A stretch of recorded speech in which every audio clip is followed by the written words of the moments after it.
Welcome back to the Lifelong Flyer, the University of Dayton's podcast celebrating curiosity, connection, and lifelong learning. Each episode in this series is guided by someone who brings exceptional insight, curiosity, and heart to these conversations, Donna Kastner. Donna is not only a nationally recognized champion for modern elder leadership and age-friendly communities, she's also one of the most gifted facilitators we know. Her work across sectors, higher education, nonprofit business, and community leadership makes her uniquely equipped to help us explore how aging can be a powerful season of reinvention, contribution, and purpose. Today, we're stepping into a topic that is reshaping cities, states, and communities across the country. What does it really take to build an age-friendly society? And how is Ohio emerging as a national leader? If you've been following the headlines, you know that 2025 marked a milestone year. Ohio is now one of just 14 states enrolled in the AARP network of age-friendly states and communities. This designation isn't just honorary, it's a commitment to rethinking how we design places, policies, and services so people can thrive at every stage of life. And what's especially exciting is the energy already happening at our local level right here in the Miami Valley. Today, Donna leads us into a conversation centered on the age-friendly movement and Ohio's remarkable momentum. With the state now joining the AARP's network of age-friendly states and communities, this episode takes a closer look at what designation means, why it matters, and how it connects to the work unfolding in communities right across the Miami Valley. We're delighted to have you with us for another thoughtful, energizing conversation. Donna, the mic is yours. Thanks, Katie.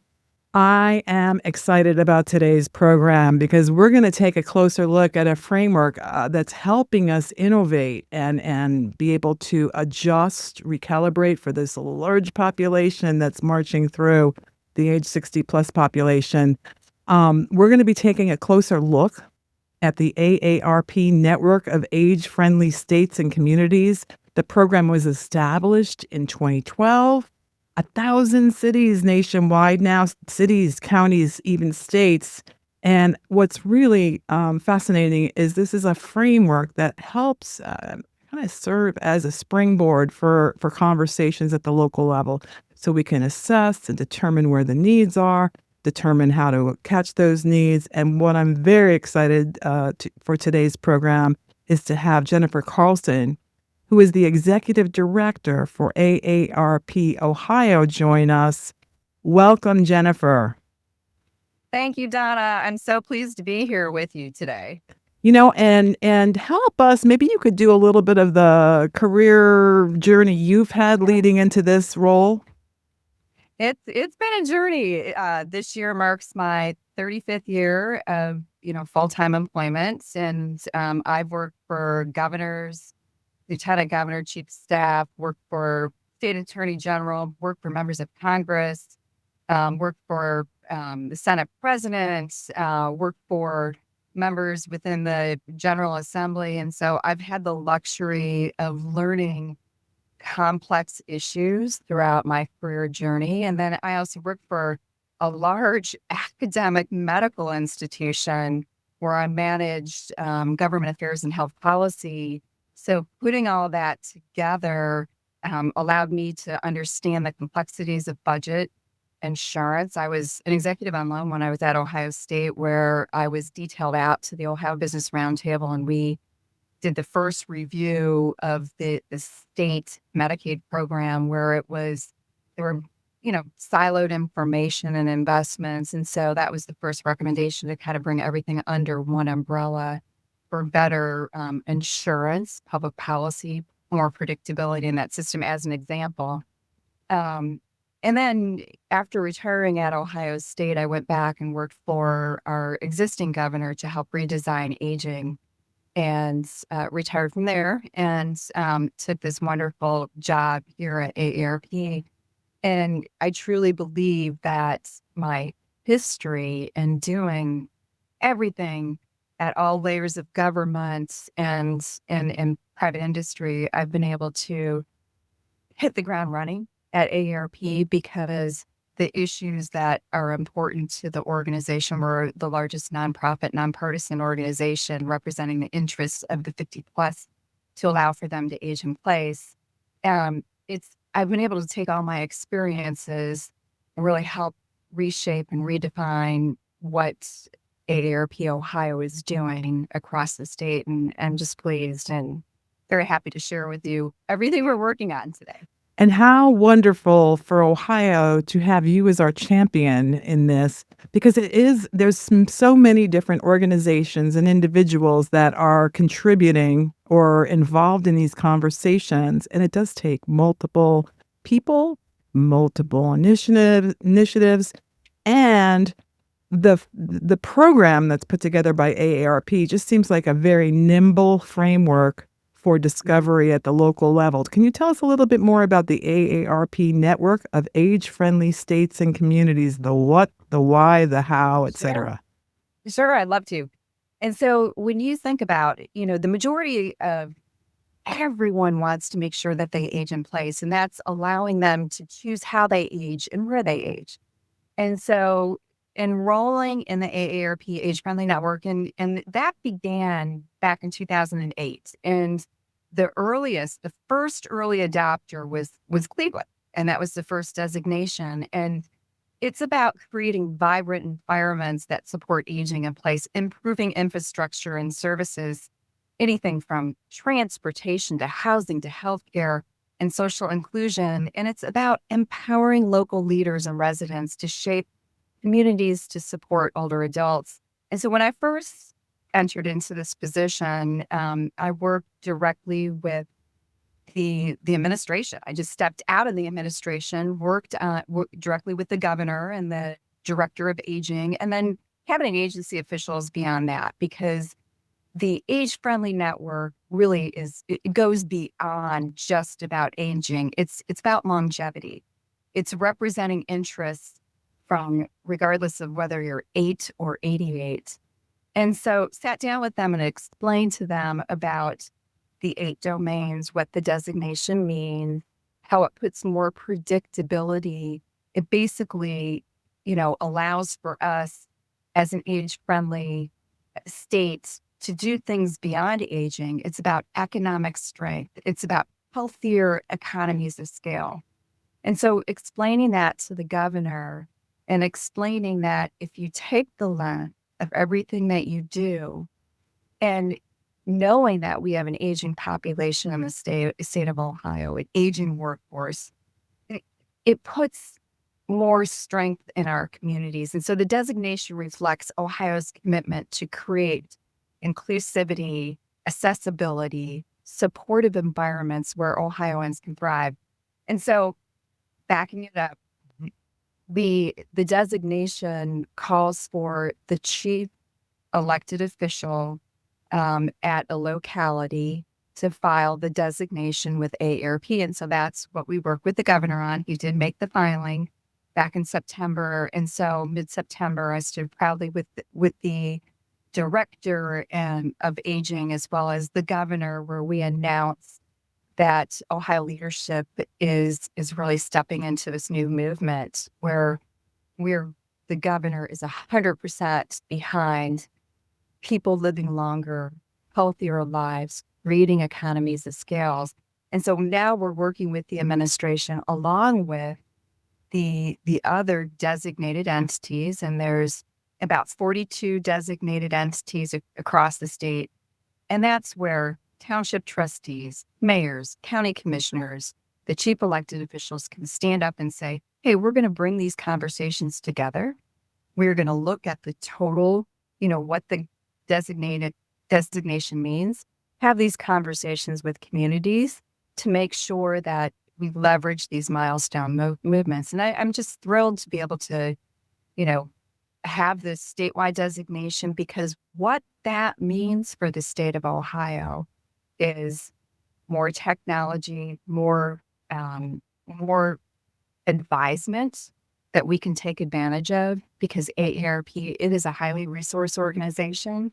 So we're going to do statewide training. We're going to do statewide technical assistance to bring in to talk about the 8 domains so that communities can leverage knowledge across the 1,000+ designations across the state, across the nation.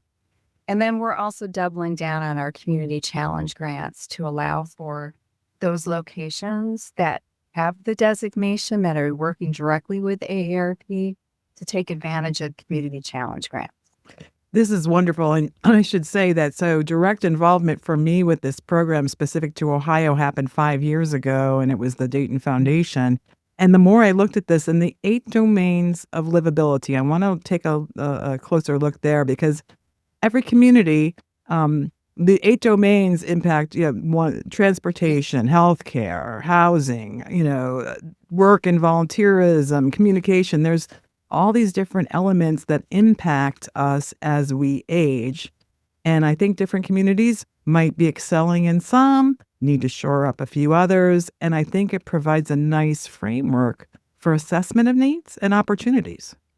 Yeah, you're absolutely right. So we provide, we have the training. We also have what's called the livability index, and that gets updated. And in fact, we're turning the corner and providing new data and resources this week. So you'll want to keep an eye out on that. And that's where individuals can go to our website. There's no other data set like this in the nation. And we take over 50 different data sets, nationally, local, state, combine them. And folks can, and that's where we suggest truly where they start to see what their data index show. Where are there areas for needs for improvement? So if it's, for example, it's on a range, we detail out where are you excelling, where could you put a little bit more effort to be able to get, increased needs met. So as an example, we have transportation, you mentioned that. So what we do, we bring in technical assistance to look at what are the rules, regulations that you currently have on the books? Where can we do audits to make sure that if an individual, as an example, is a 72-year-old that wants to walk safely across the street to go get a coffee at the local coffee shop, and that same crosswalk, we want to make sure is timed well enough so that a young mother walking with a stroller with their baby in it can safely get across the crosswalk. And then you have pedestrian and then motorists too. So safe crosswalks, safe intersections. So we do come in and help you with local communities with audit. When we rolled out with this designation in September, I wanted to go and work with the local instrumentalities of government and found this city. It's Belleville, Ohio. It's north of Columbus, about an hour out. And we announced with the mayor, the commissioners were working on those community conversations. So what we do when we went in, we captured how easy it is. You basically file an attestation form saying that we're committed to becoming part of the age-friendly network. We came into the community to help them bring together community residents to get feedback, because the 8 domains, you can't accomplish everything. And so we suggest pick 1 to 2 to 3 areas where you really want to focus on what can bridge the gap, what can we do to provide more help. And so out of those conversations, one thing we heard loud and clear with the community is we've got a way to bridge the gap between young learners and helping the older citizens within Belleville. So that was one segment that we're helping them with. We also learned that they don't have a really great way to communicate. And communication is so important. Like they no longer have a local newspaper. So we're helping them think through what is the best way to empower local citizens to be able to communicate, because social isolation, and we learned so much from the pandemic that social isolation and loneliness is so important. And so that's another component that we're working on with them about communication and how can we make sure that community residents are aware of local community meetups, what we can do to help make sure that they have fresh fruits and vegetables, where they can go to the library for programmatic activities. And so that's a work in progress, but that that is just an example of what we're doing in one of the communities in the state. It's an excellent example, and it's like once you see things, you can't unsee them. You start to notice them more, and you can help. I could go on forever. I do want to touch on the personal journeys that we each have around aging, and everybody has their story, but I do know for you and for myself too, this kind of concentration on aging happened with a personal story. I remember you had a post on LinkedIn about a year ago. Family caregivers, everyone has a story. Tell us more about yours. Well, and I can truly say my personal experiences led me to AARP because I am so committed to caregiving. My journey started way back where we've got a very close family, 6 kids. I'm one of 6. And I grew up in an intergenerational kind of household where our family helped our family members. And, my grandfather and my aunt and uncle. And so it was during the pandemic, it was challenging for everyone. And my mother, she lived about 15 minutes away from us, but we were in our own little, protected area. My husband and my 2 children. And so we made that hard decision, an easy decision during that time to sell her home and our home because we couldn't get the supplies to build a safe mother-in-law suite, a first floor safe mother-in-law suite for her. So we physically moved during the pandemic. It was my daughter's senior year in high school, and we moved about 15 minutes away in a different school district to co-locate us. And it was necessary because at the time, she wasn't healthy. She suffered, she had some physical setbacks, heart attack, stroke. We had to help her with her food and medication compliance. And so now, I'm really happy and pleased to say, she's living with us, intergenerational household. We're the household where we bring our large families together to celebrate the holidays. We're turning the corner soon to be able to do that. And that's part of my journey and how caregiving is such an important thing that everyone needs to be comfortable and talking about. And that caregiving journey needs to back up way before you hit that, sentinel moment, right? Yes. Because no one's planning for the unplanned. And when that happened, when our family, I had to quickly, learn how to live with my mother, communicate with her, making sure that she was doing the things that she was accustomed to do, living in her own independent space, but being able to learn from each other. And so, in our household now, she helps with the cooking, she helps with the laundry. We have our fun night out. We do Taco Tuesdays as an example, and we don't skip that. And it's important. And now my kids are a little bit older and they're coming back from the holidays, spending more time with us. But that journey allowed for me to really drill down and focus on some of the public policy issues that are so important within the state of Ohio. And, there's a couple pieces of legislation that are top priorities within AARP. The Credit for Curing Act as an example, which Congressman Mike Carey, who's from Central Ohio, but many of our federal congressional delegation members are now co-sponsoring, and that would allow for recognition individuals who are caregivers.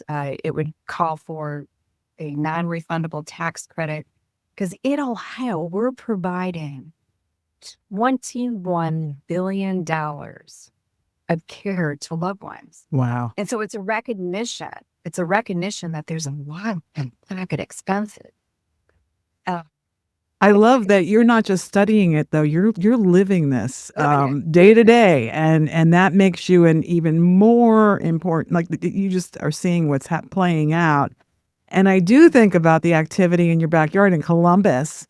They're the ones that Age Friendly Columbus. I hope aging so cool, we're all doing it. So we think about this as an older person thing, but it truly is impacting all generations. So here we are, 2026, a shiny new year, okay? And congratulations. So now Ohio is an age-friendly state.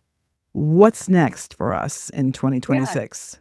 Yeah. So a big part of 2026 is, I think it's really important to note that it's a huge election year, right? And so, our stronghold within AARP, we are the fierce defenders of Social Security. And I really want to go a little bit deeper on that. And so if Congress doesn't act, it's going to have to take a 20% haircut, just, shy of 8 years. And so we're going to talk a lot about that with our candidates. And remember, we're a nonpartisan organization. So we do have a scorecard information that we're going to share with all candidates, local, state, and federal level. The other portion to that is caregiving. Caregiving is going to be central in front. And I talked about the federal bill. We also have state legislation that AARP is driving. That state legislation would provide a non-refundable state tax credit so that if you take the $2,000 non-refundable state tax credit as a working caregiver, combined with our federal activities, that's about $7,200 that an individual would be eligible for. And that is, on average, the amount of out-of-pocket expenditures that individuals are providing just to provide care to their loved ones. And I'll Wow. tell you, we spend a lot more than that, but Yep. we do that, right? Yep. And so caregiving is going to be top of mind. We just came out with our family caregiving in Ohio and in the US. And we're also we're doing a poll right now. So turning the corner in 2026, we're coming up with fresh new caregiving data. What does it mean to the caregiver? We talked about the financial. There's also physical, emotional impacts on caregivers. And so we're going to have new data that we're going to share with individuals addressing, making sure that we have solutions like our state legislation, our federal legislation. And then we're also coming up with our newly revised longevity economy report. And that is where we've done this. We are updating that at the top of the year. And that talks about the economics of the aging individuals. We have an aging workforce, but the workforce provides so much support with our GDP. And so we are a powerful resource, direct contributors to the economy. One thing I did want to mention, being a caregiver and our report that had come out at the mid-November had statistics around when individuals jump into that caregiving. And on average for women, it's about age 52. And so we have modeled out, and it's directly connected to the longevity economy report. So stay tuned, more information. But when women, and men too, equally so, but women Tend to do it more. Yeah, tend to do it more. 60% of the caregivers in the state of Ohio are women. But on average, we step out. And this is an important point because we step up and we make adjustments in the workforce. And that's usually when you're at your top of your game. And top of your busyness game too, right? Busyness game, contributing to Social Security. You need to have that line of sight about your own personal welfare. How much are you contributing to Social Security? So many of our caregivers, they're providing 40 hours worth of care on top of their 40-hour work week. So what we were finding is, and according to AARP research, at age 52, you're making those pivotal decisions. A lot of people are choosing to do less at work, even stepping out of their careers. And that impacts their longevity, right? Big time. We're also seeing food rationing, healthcare rationing. And so in that example, if a person age 52 and they on average make $68,000 a year, the direct loss to the GDP to the business where the individual is stepping down or moving into, and they have to recruit to backfill that individual, about $230,000 a year. Wow. Wow. Business communities to make sure that they fully understand, there are low hanging fruit public policy initiatives where we can recognize caregivers. The Credit for Caring Act is just one of them. The state legislation that I had mentioned is just one of them. And so we're going to continue to work with the General Assembly, members of Congress on those career pathways.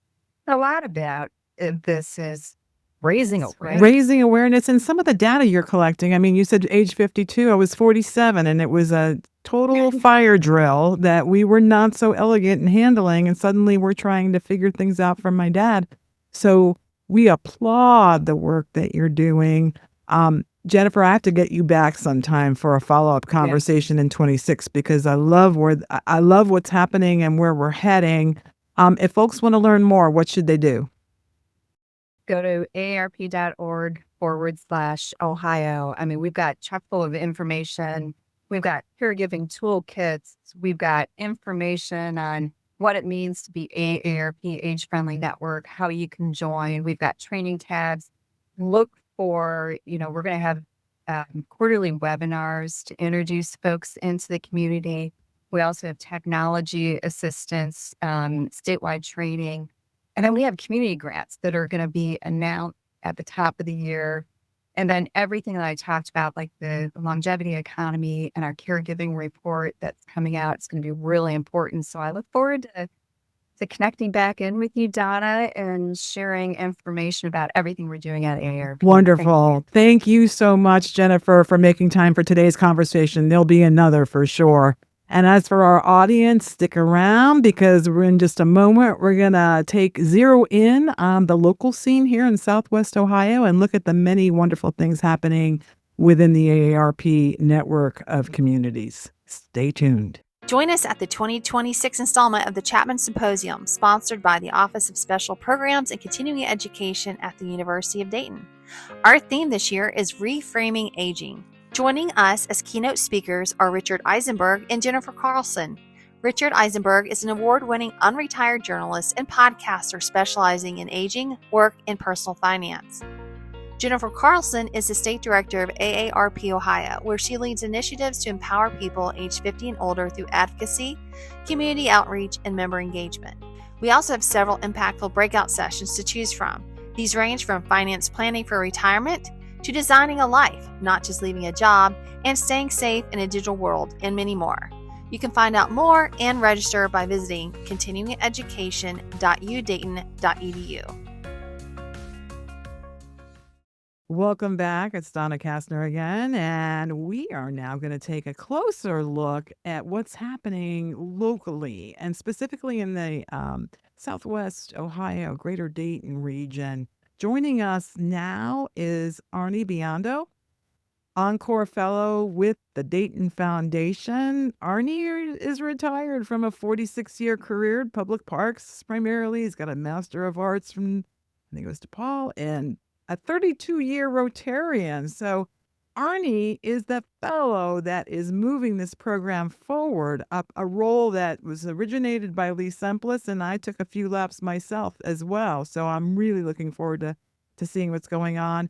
And Fabrice Juin, Regional Equity Initiative Program Manager at the Miami Valley Regional Planning Commission, for everyone with the acronym rings, MVRPC. That's where he's working.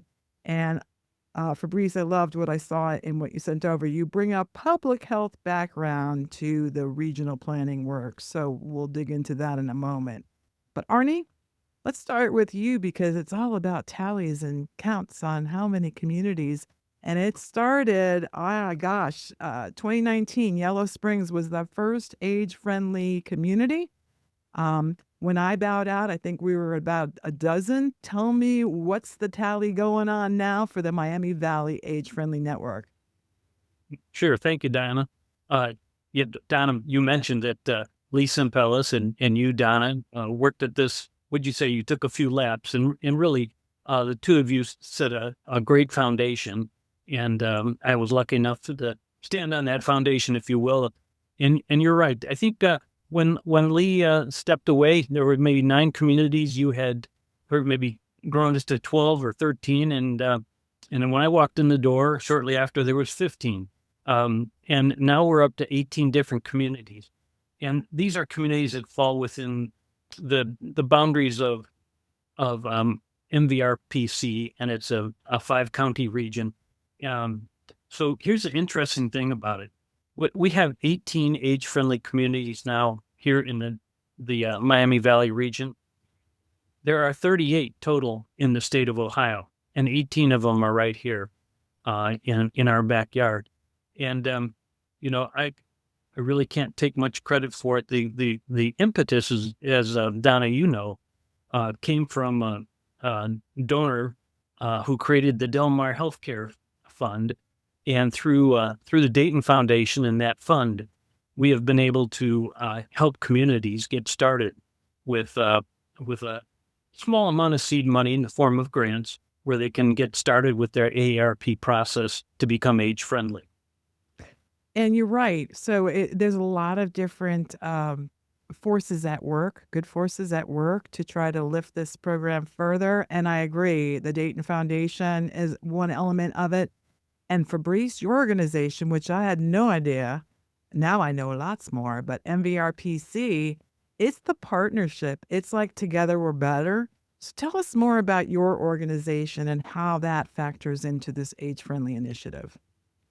Absolutely. And then thank you for having me, Donna. Always great to hear from former fellow and then to see you continue on this.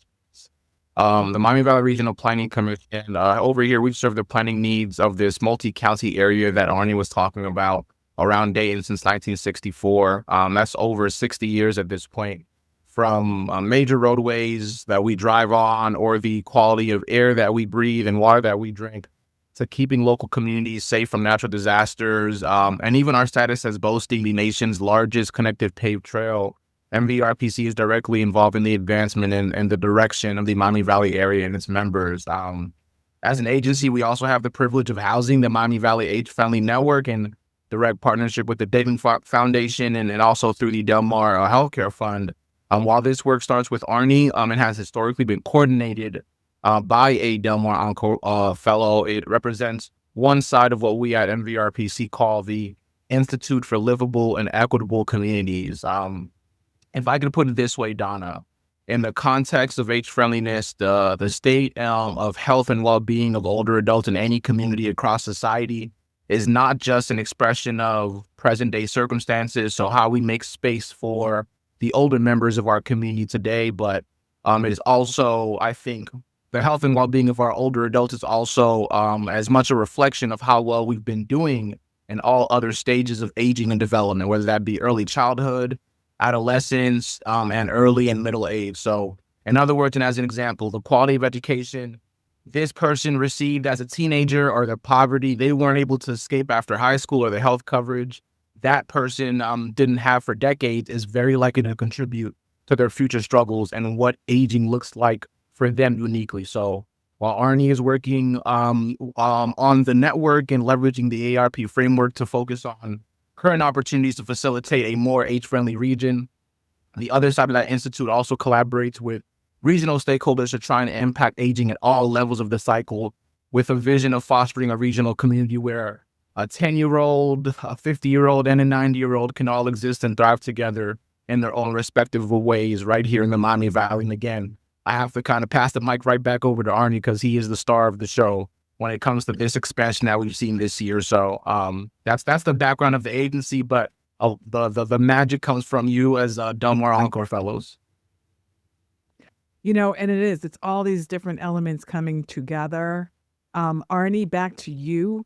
There is we're each kind of bringing information to a larger table, to a larger conversation. Fabrice, to better understand what communities do, what city planners, city managers do, that was an amazing education for myself in my fellowship.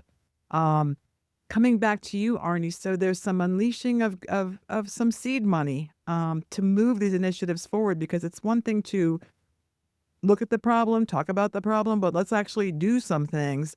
Can you give us some examples? It's been really kind of cool watching each of these communities tap into funds in different ways. Tell us more about that. Sure, I'd be glad to. And just to give you an idea of how these communities are now starting to pick up momentum, um, this year we had 16 separate grant applications. Um, of those, 14 were linked to actually starting an age-friendly project or program, and the others were still in the surveying the needs assessment stage.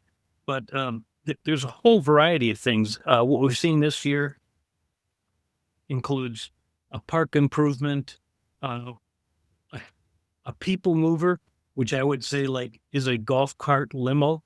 Now that sounds kind of silly, but what the one community recognized is they had these huge community events, but for some people who have mobility issues, they could drive to the parking lot okay, but they couldn't walk across the grass or the uneven area to get to where the event was taking place.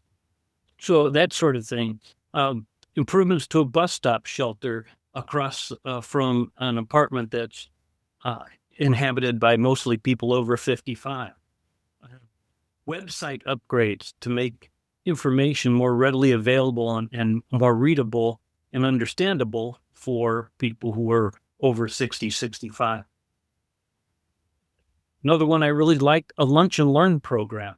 And this was exactly what Jenny was talking about, which is an effort in the community to help mitigate isolation and to promote social interaction.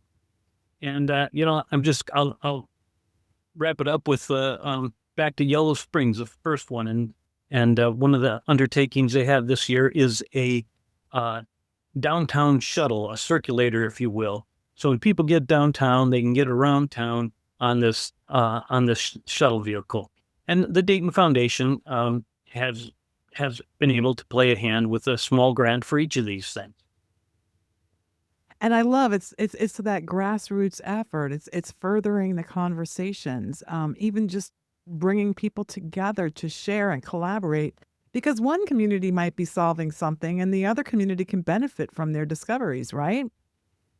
That's absolutely right, and that's what we're seeing. And when we talk about these 18 different communities, we have them, if you will, united in an organization that we call the Miami Valley Age Friendly Network. And an awful lot of what that is about is sharing ideas and how to.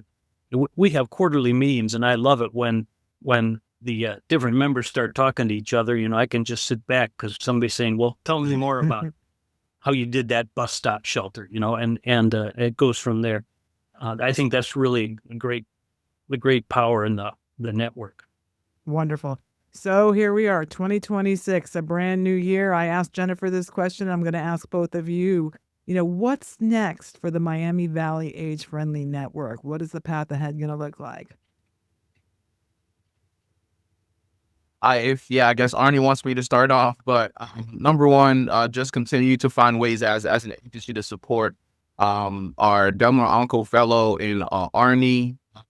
And the state, I would say the state being designated as age friendly was a big indication that, we've been on to something is going to continue to gain traction across the nation. And in addition to really working within the Miami Valley to continue to expand the network, how do we position ourselves here in the Miami Valley as an example for the rest of the state, for other communities, or for even communities outside of the state as well? How do we show how a regional entity can get involved with cities and counties to move age-friendly forward in this unique way, and because of the position that we play as a planning commission? But that's what I'm looking forward to. And again, the state getting that designation, I think, really paves the way for us to really expand even more significantly, and possibly to see what type of additional state resources might come from that move as well. Yeah, I would agree with Fabrice on all that. And a little further down in the weeds, Donna, one of the things that we're looking at with the network is the long-term view. And one of the priorities for this coming year is how can we help each of these communities and any others that join us to make their age-friendly their age-friendly focus becomes second nature, like park maintenance and police service and all the things that communities do. How can we make that so it becomes second nature? And as Fabrice was saying, that it continues to build momentum.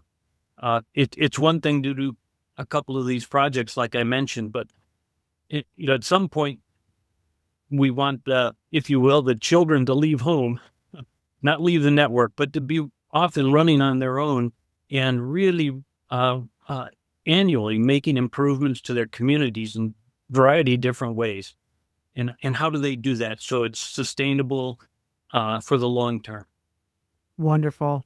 I applaud the work you're both doing. We applaud you, and we are so grateful for your time today, at least in giving us a temperature check on what's happening. And we can't wait to see what you do next. Thanks so much. Thank you, Don. And with that, we'll be right back. My favorite part, Katie. It's takeaways time. Well, that there's a lot of takeaways that we had there. So much to talk about, but I really would like to I really liked what Fabrice said. I think that's a point that's so often lost. Like what you shared, what Jenny shared about kind of being caught in that moment when you had to make that decision, sometimes unplanned, of what to do for care.